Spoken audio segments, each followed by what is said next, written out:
seeing some reoccurring things in my YouTube feeds, and it's kind of relating to this Just Pearly thing.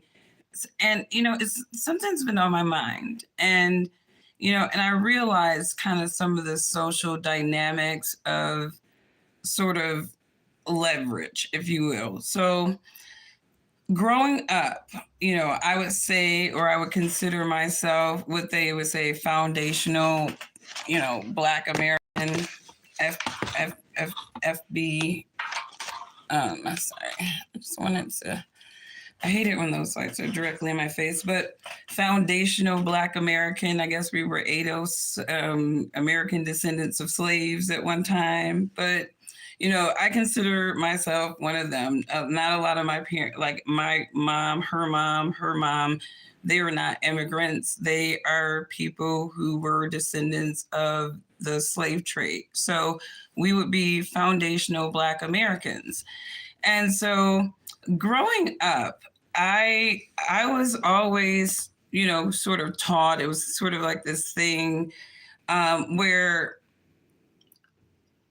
Africans, immigrants, Caribbean immigrants, they did not, like, it was always kind of known that they did not care for African Americans, or they had some kind of ill, feeling towards us. And, growing up, I never understood it, because obviously, when you buy into, constructs of Blackness, we're all Black. So it's kind of like, okay, I don't get where that's coming from, But as you get older and you kind of explore the social dynamics of what's, going on, and I hate wearing makeup because it's like I feel like my whole face itches. So that's why I usually look like junk in my video, because I hate this stuff.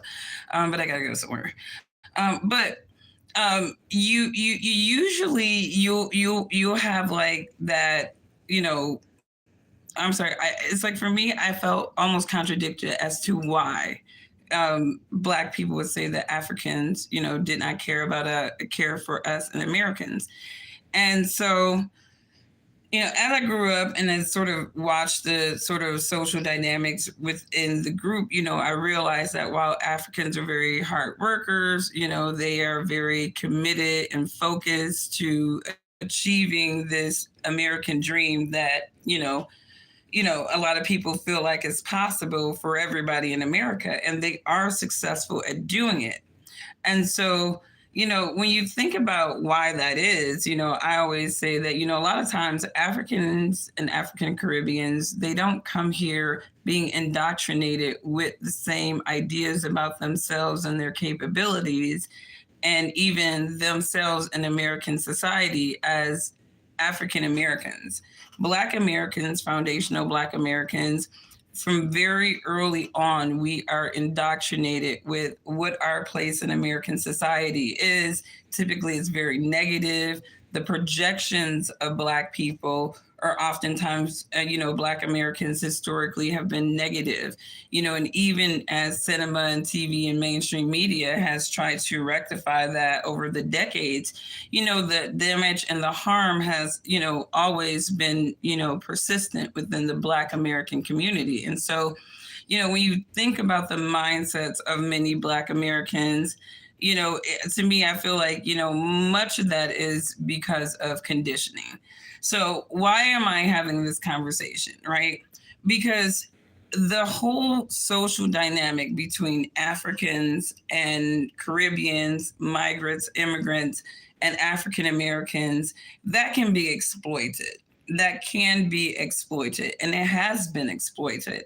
And so when you talk about people like Pearly Things, and this person who has understood that African and Caribbeans have some level of, I don't want to say disdain, but they have some level of disrespect for African Americans because they perceive us as not taking advantage of opportunities in a country where many of them have been able to find success.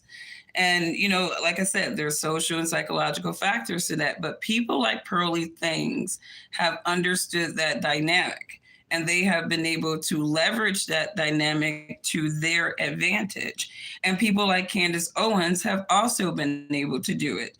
Because when you look at the Black people that follow these two women, typically they're African Caribbean, or Muslim especially, and no shot at any of these groups. But, I just want people to understand, like from my observation, what is happening and how these two groups within America, because they do sort of coexist, these migrants and these foundational Blacks, these groups are existing almost as if little civil war is being created between them, where you have these conservative commentators who know that the African and African Caribbeans don't have a good opinion of Black Americans. So they will exploit that, and they are exploiting that.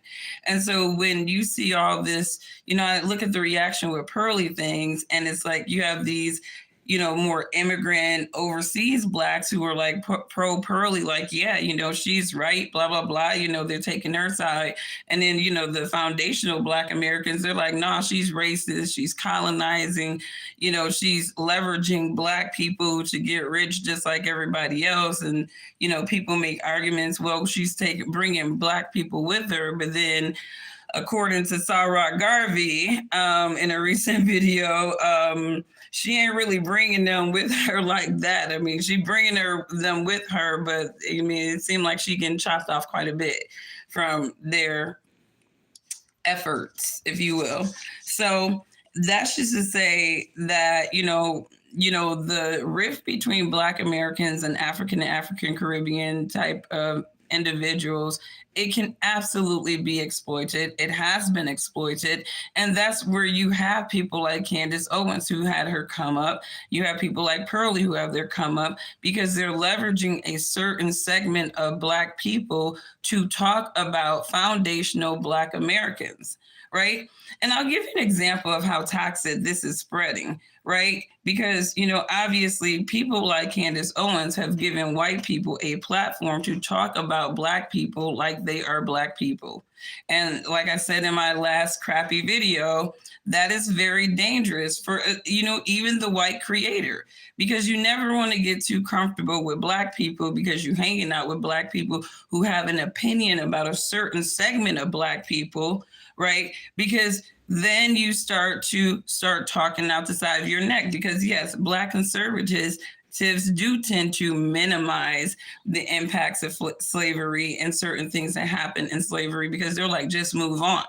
And that's why Black conservatives in America has never resonated with Black liberals or even libertarians like that, because as much as, yes, slavery has happened, civil rights have been fought for and won, the argument is, what are you doing with them? Yes, but we're not going to talk, but we do have to talk about the fact that there has been I want you guys to use a Chat GPT and ask Chat GPT who owns the Black American narrative, and it will tell you the media and the government, right? Black people in America do not own their narrative, because if we did, we would not stand for the victimization of our group.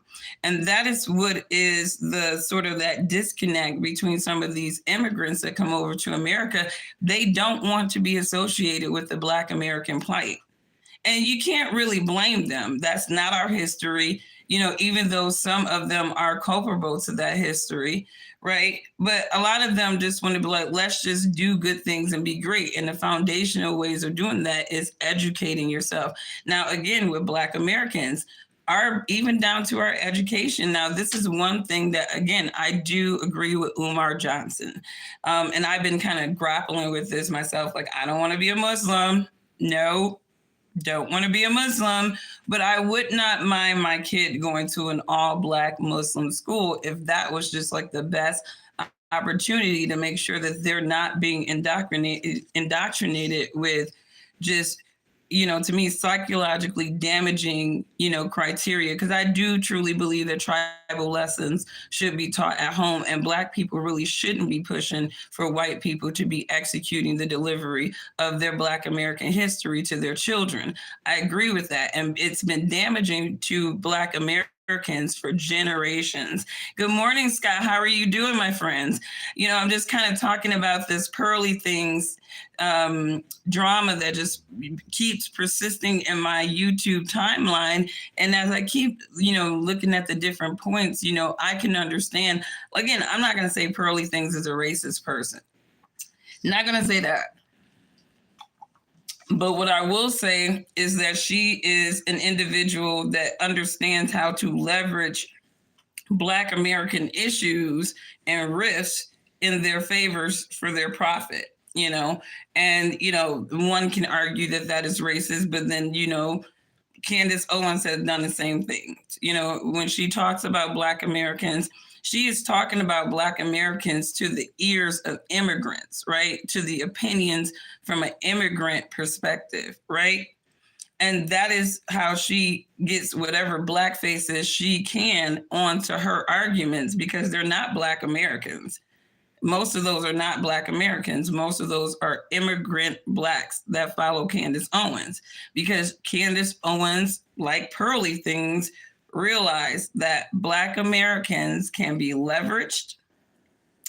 And, their argument, the Caribbean Black American sort of rift can be leveraged. And that is what they've done. So, part of it is, have Black men funded Pearly in a way? Absolutely. They did. But which Black men, right? Now, I'm kind of one of those people now where I'm getting down to the fact where there are so many outrageous arguments that I need specifics. So when you start talking about white supremacists, for example, I'm like, which white supremacists are you talking about? Are you talking about the ones that we see in the mainstream media all the time, or are you talking about the ones that Kanye was talking about? Like, I need to know, right? Which white supremacists? When you talk about Black people, it's like, which Black American group, right? Which segment of Black America? Because you can kind of break it all down in so many different ways, because you do have your poverty line, you do have your fading middle class, and then you have your high net worth Blacks, so, and then you have your African, Caribbean, and then your foundational Blacks. So you have all these different dynamics within Black America. So when people start talking about Blacks, it's like, I'm usually like, which ones are you talking about?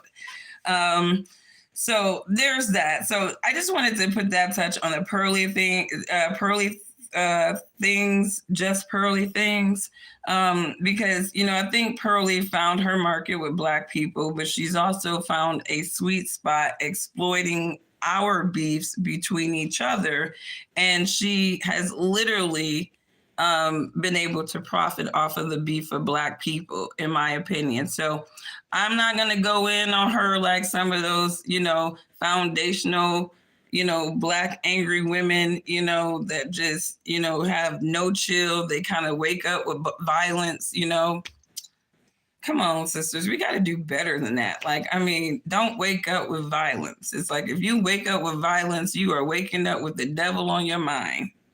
You are not of God.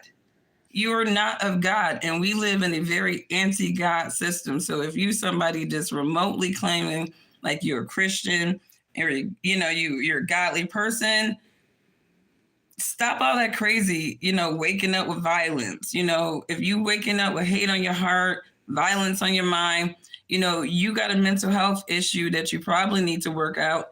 A lot of that violence is probably internalized to something that happened to you that you have not reconciled.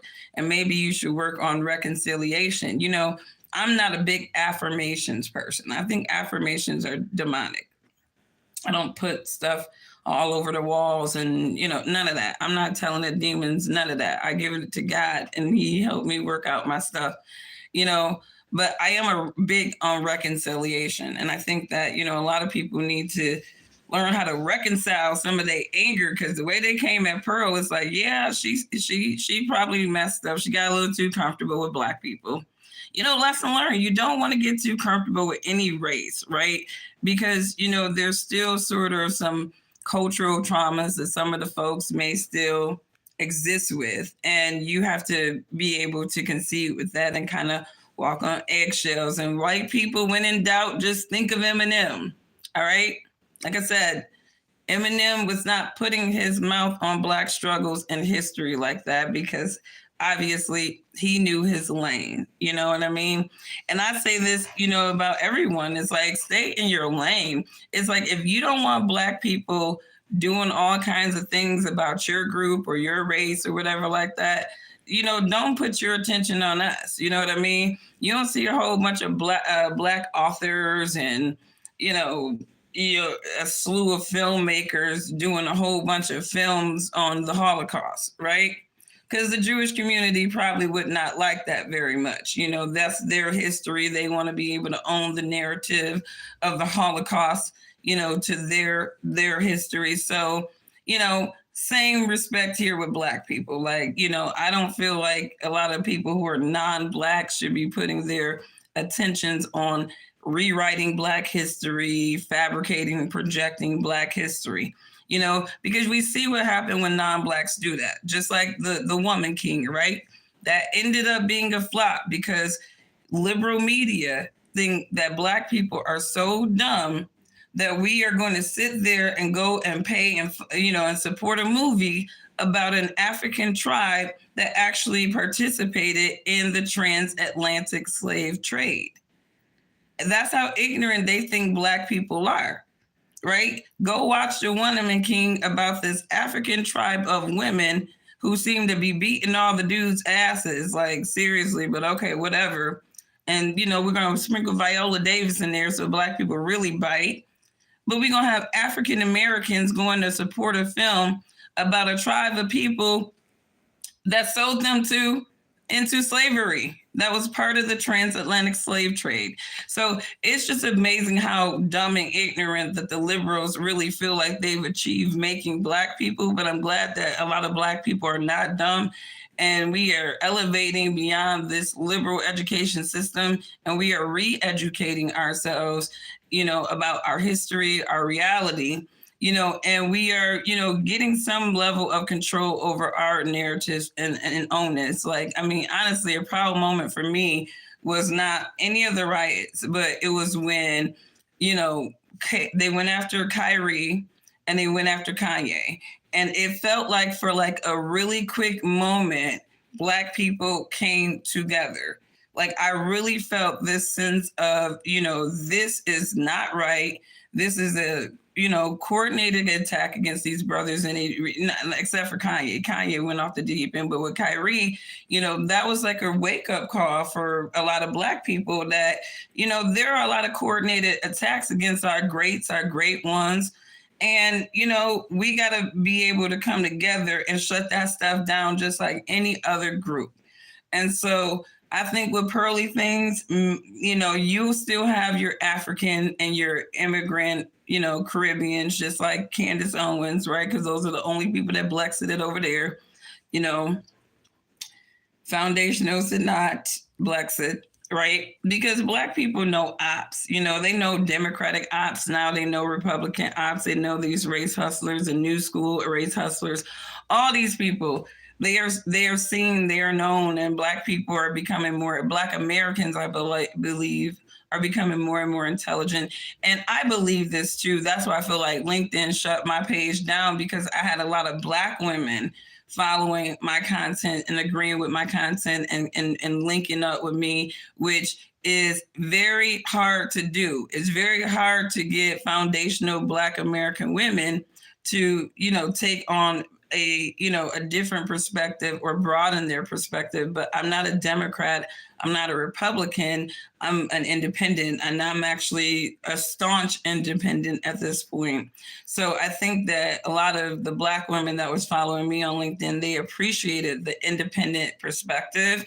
And so LinkedIn liberal lunatics, I'm going to continue to call LinkedIn now because they shouldn't have been playing with me.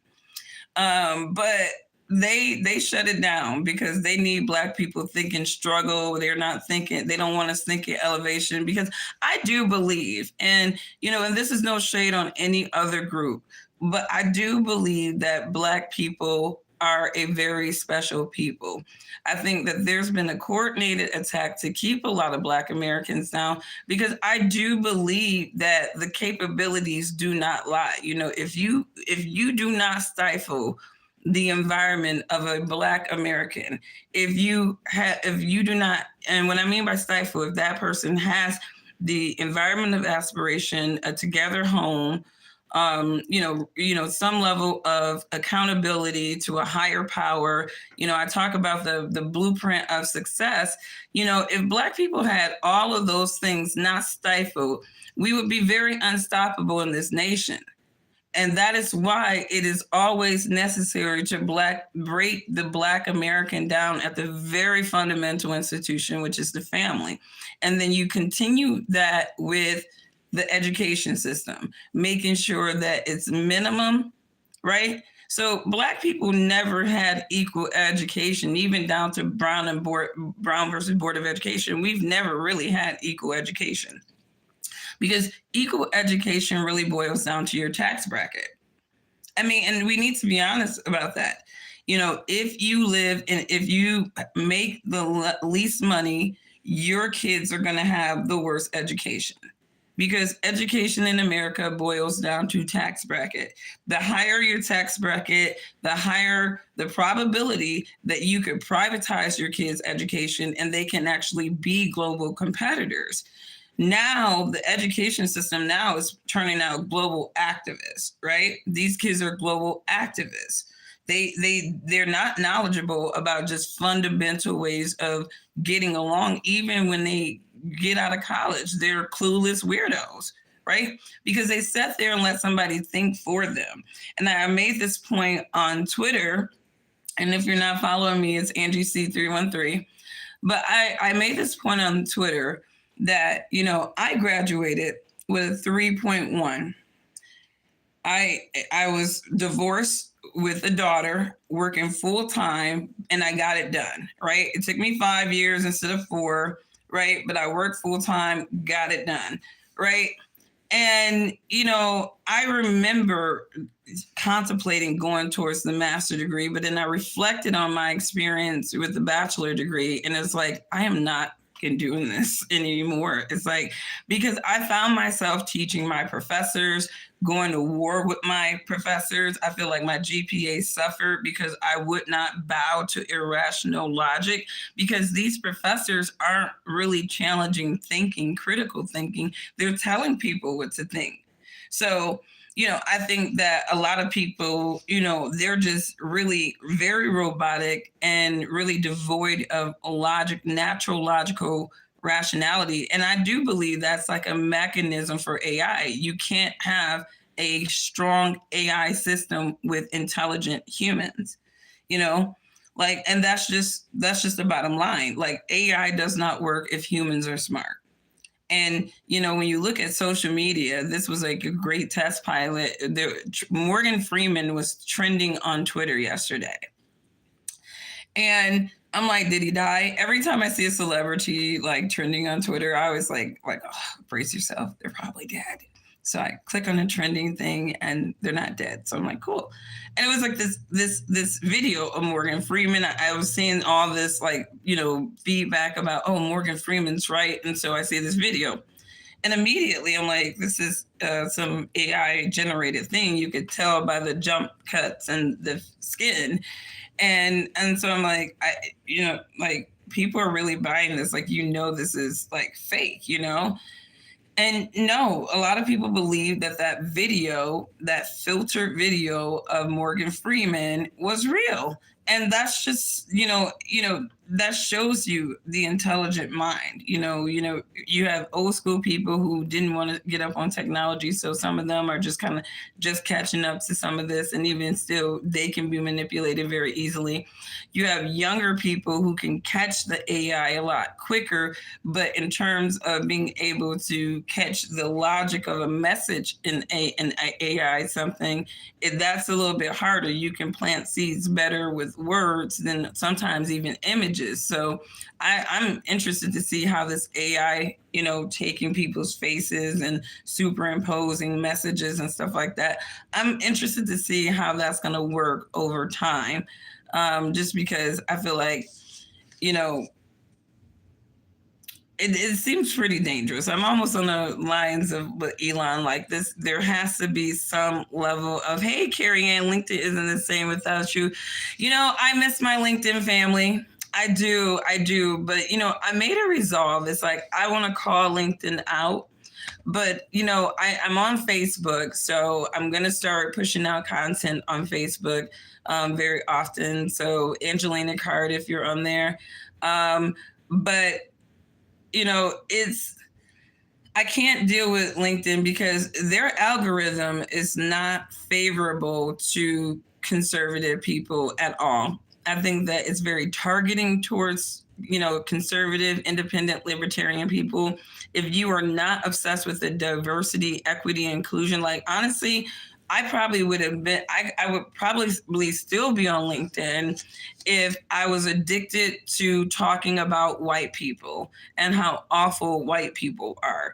Like, and if I just made generalized statements about how white people made me feel as a Black woman and I just made it about struggle, but another group will always be attacked in my content, that would be fine, right?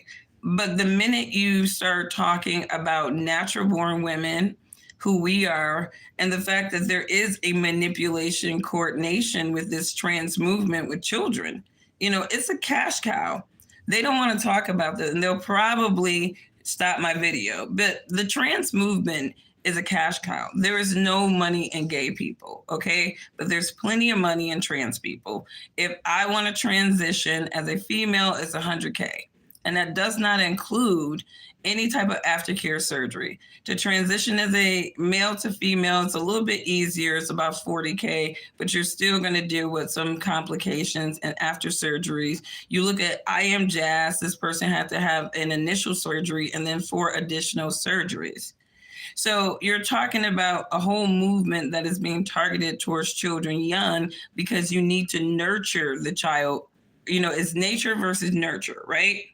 Nature versus nurture. So I have a 5-year-old son and I have an 8-year-old daughter, right? They're little kids. They share rooms. So obviously they share toys. Now, when my son was little, I would walk in the room and see him with the Barbie in his hand. Now, he wasn't adoring the Barbie. He just had it in his hand when he was about 2 or 3, right? Now, if I was a weirdo mom, right, I'd say, oh my God, he wants to be a girl. And I immediately start nurturing that behavior by buying him more dolls and dressing him up into female clothes and really affirming him in wanting to be a girl. So this is a nurturing thing that is happening to these kids. And what's happening is they don't have any consent to what their parents are nurturing them in. It is. And they're defending it because it's such a cash cow for people. It's such a cash cow. You look at, what is it? Abigail Schreier, right? You read her book, and you read all about all these doctors who have spoken up against this and who have been censored. You had one pediatric clinic that saw 35 pediatricians turn over in 3 years because they did not want to be a part of this gender affirming care, right? Because it's really a form of psychological manipulation. You are nurturing a child very prematurely, right? So you got to get these kids at like 2 and 3 years old, right? Johnny played with a doll, right? Now, if I was like that, my son would not be affirmed as a boy today, right? But because I let him play with the doll, and honestly, he was beating the shit out of Barbie, right? Barbie wasn't even like something he was just adoring and just, you're my little friend, Barbie. He wasn't doing none of that Dylan Mulvaney crap with the dolls, right? Grown ass, almost 30-year-old man, woman, talking about he's a girl, right? Like, he's not doing the Dylan stuff. My son was beating the shit out of Barbie. She was going in his little trucks. She was in the garbage. Barbie was a prop. I guess men objectify women early. Whatever. you know. But it's just to say that, you let your kids phase out of that, and now my son is into Nerf guns. He's really into Nerf guns. That's like his favorite toy: Nerf guns and walkie talkies, right? His dad is military, granddaddy was military, brothers in the military. So it's like, he's very much drawn to those things, right? But if I was that mom, like Jazz Jennings' mom from that TLC show, who said that Jazz told her at 2 years old she could articulate so well what a penis and a vagina was, that she articulated that she wanted a fairy to take her penis away. And it's like, no, Jazz mom, I think you have Munchausen by proxy. You are a Jewish mother who did not want to have another son. You wanted to have a daughter because you guys are a matriarchal society. I get it. All right. And you wanted Jazz to be a girl. That's what it was. 2-year-old Jazz had no choice in the matter. It was going to happen that she was going to be a female, because her mom had already made the decision. She probably wanted a girl really bad. The first cue of Jazz doing anything girly, look at this. And she probably planted the girl stuff around there just so the dad could see, look, she really wants to be a girl. But guess what? Jazz had a sister that was not too far along from her, right? So again, if you got the female child and the male child, right, of course he's going to play with the female child's toy. But they typically phase out of that if you don't nurture it. But in Josh Jennings' situation, that was a case of nurturing. And that is why I said LinkedIn trend parenting. It's manipulation, it's social manipulation, it's medical malpractice, in my opinion, because they're rapidly affirming these kids. You can now get hormones without parental consent. So you can already see that they're breaking down the walls of ethics for this trans movement. So it can't be good, you know? And, speaking of that, I think our media is also showing, their ethics and their morality, because they care more about protecting the trans community than calling out the fact that somebody from the trans community committed a hate crime against Christians. It was a calculated hate crime, and they are trying to fluff over this so that they don't want to cause harm to the trans community, all the while some of the people from their community are out here in these streets causing harm on people. When you think about the fact that 6 families will bury their loved ones in the next couple of days, probably have already, right? You have 3 parents who will be burying their 9-year-old children prematurely, right? And if I was a newscaster, right, I would be focused on that, because if I had kids, which I do, because that is surreal. That is surreal. You're talking about this angry ass group of people. Every single video you see, they're doing, they don't have grace. There's nothing graceful about this modern trans movement, right? And so you have this angry group of people who are talking about, we want our rights. And it's like, what right don't you have? Because regardless if you're trans, you have rights just like anybody else. You can get your ass up, you can go to work. As a matter of fact, look at Dylan Mulvaney. He's taken all the biological female gigs. So y'all can't even cry about not being able to get jobs. You know what I mean? So it's one of those things where these people are asking for special treatment. They're asking to be affirmed in society and legally by saying, hey, let's do what Canada did. And if you misgender a person, it's against the law. And it's like, how can you misgender somebody that has already misgendered themselves? Their minds have already misgendered them. And now you want society to affirm what their mind is telling them, all the while this woman, this person that you need to share space with, look like a defensive lineman with makeup on, full beard, and a flower dress on. And you want me to go in the bathroom and my daughter to go in the bathroom with that. it's like, let's just be real and fair. I think that we can concede that trans people do need a safe place, in terms of public restrooms. That's where unisex comes in. You got male, female, unisex, right? Those unisex bathrooms have been around forever, since I was a kid. So for them to even make these ridiculous arguments that they can, and if you're not subscribe. I'm sorry. When I talk sensitive topics, they always try to shut me down. But this is just to say there's been unisex bathrooms forever. And so it's like some of these arguments, I'm still questioning what rights don't trans people have? Because it seems like they have the same rights that everybody else has. Right? Now, if their whole mindset is you must affirm how I choose to identify, that's not a right. Affirmation, requesting affirmation, wanting affirmation, that is not a right, because now you start to infringe on other people's rights to not believe that you are what you believe. So when you talk about, trans people, they're talking about Christians and blah, blah, blah. It's like, you guys can't respect. Because if you're saying that Christians don't want to respect your beliefs, and they don't want to affirm trans people, but it's like you don't want to affirm Christians and you don't want to respect their beliefs because they have a right to believe. Like, I am a Christian and I look at the Bible and God is very clear. And if you look at all the medieval times before, they're talking about how gay people have been persecuted throughout history. They haven't been persecuted. They have not been persecuted. People, a lot of these nations throughout the centuries have executed the law the way that God saw fit. So yes, a lot of gay people had to be undercover because from a biblical standpoint, their lifestyles are not acceptable to God because he's about procreation.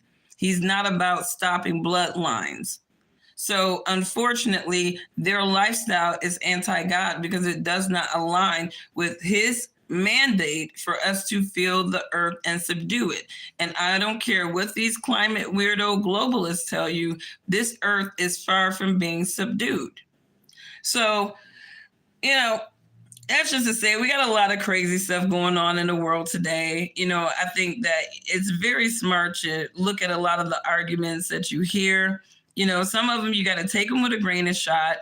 Like with a grain of salt, until you really get more information, because I find that people are being very reactive to a lot of things.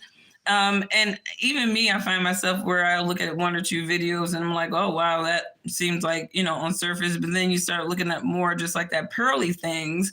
And I'm like, maybe we should have a conversation with some of our Caucasian friends, and this is not to all white people, because I think that there are a lot of respectable white people out there who understand that, there's levels to this, I can recognize that there are issues or ongoing problems in maybe the Black community, but what I'm not going to do is minimize how they should feel about their history. Because when you kind of peel back a lot of these liberal and conservative arguments and you bring them in the middle, you realize that even to this day, Black Americans actually still do have grievances. America has still not made Black Americans whole on so many different levels. And I even just think about my experience with LinkedIn, right? And you think about people like Malcolm X, who wasn't a separatist. He just believed in Black people, Black enterprise. He believed more in that Black Wall Street mindset where he's like, Black people need to be like Jewish people, Asian people, where we can't deny these groups stick together. They look out for each other and people within their groups. And that's what Kanye is talking about. That's what Malcolm X was talking about. You look at all the leaders, Fred Hampton, all these leaders of Black America who wanted to inspire Blacks to elevate their minds and their capabilities, they got taken out. And, even down to people like me, I'm just trying to spread some rational thought, spread some Black intelligence here. And what do? They censor us. So when people say, oh, Black conservative, you guys need to speak up more, it's like, it's kind of hard for us to do that. It's very hard for us to do that, because we have targeted attacks on us and our voices, because they don't want to hear intelligent Black people. They want to hear Black people crying and talking about struggle. So thank you so much. I wanted to keep this under an hour. We're just under 40 minutes, but I want to say thank you to everybody who tuned in. I will try to do another one maybe in 2 weeks. I can't be frequent right now because I am regrouping my digital strategy and trying to. I've been up all night just migrating data and migrating content and just trying to get a new strategy going away from LinkedIn because I just don't trust LinkedIn. I mean, even if I'm able to get back on the site again, I just don't trust it. And so I'm regrouping, and that's what it is. I miss my LinkedIn people, but it's like that site they're traitors of the First Amendment to me. They have betrayed me. They have targeted me, and I don't really feel like I want to push out content on there. It's like I know that my content brought traffic to that site, right? And so for me, it's like I don't even feel compelled after this second targeted ridiculous restriction. I don't feel compelled to like even want to put my content on the site anyways. So you guys have a wonderful, wonderful weekend. I'm about to go make some runs. I gotta wake up. I am tired. Like I feel like I've been doing the most this month, just trying to regroup, re-strategize. So I am going to go make a couple of runs, and I'm actually gonna schedule a nap. I'm scheduling a nap today, and it's gonna be glorious. And maybe I'll wake up and feel so rejuvenated that I'll do another video and tell you guys about it. So who knows? But have a good one, guys. Bye.